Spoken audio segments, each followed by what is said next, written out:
দেশ জুড়ে প্রবল বৃষ্টিপাত হয়েছে, তার ধারাবাহিকতায় বেশ কিছু জায়গায় বন্যা হয়েছে, পাহাড় ধস হয়েছে, জলাবদ্ধতা সৃষ্টি হয়েছে।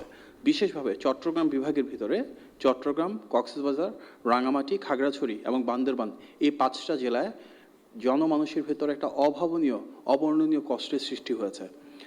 মাননীয় প্রধানমন্ত্রী সার্বক্ষণিক এই বিষয়টা মনিটরিং করছেন এবং ওনার বিভিন্ন টিম মেম্বারদের মাধ্যমে মনিটরিং করাচ্ছেন, যারা রাষ্ট্র পরিচালনার সাথে সম্পৃক্ত রয়েছেন সরকারের ভেতরে থেকে স্থানীয় প্রশাসনের ডিসি, এসপি, ডিআইজি, সংশ্লিষ্ট কমিশনার, সিভিল সার্জন, ফায়ার সার্ভিসের সবার সাথে উনি মিটিং করেছেন, সুনির্দিষ্ট নির্দেশনা দিয়েছেন কিভাবে জনগণের সাথে থাকতে হবে, কিভাবে জনগণের পাশে থাকতে হবে।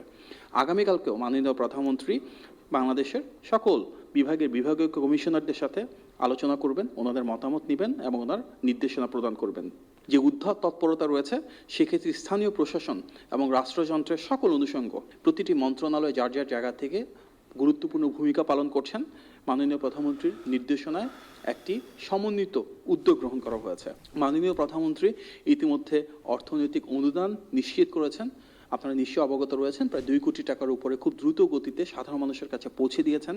বিভিন্ন ধরনের ত্রাণ সামগ্রী প্রতিটি পরিবারের কাছে পৌঁছে দেওয়ার উদ্যোগ গ্রহণ করেছেন এবং যারা অর্থনৈতিকভাবে বিপদগ্রস্ত রয়েছেন, বিভিন্ন জায়গায় যাদের ঘরবাড়ি বিলীন হয়ে গিয়েছে, তাদের প্রায় প্রতিটি পরিবারের কাছে চাল পৌঁছে দেওয়ার জন্য যে অবিরত প্রচেষ্টা সেটা অব্যাহত রয়েছে।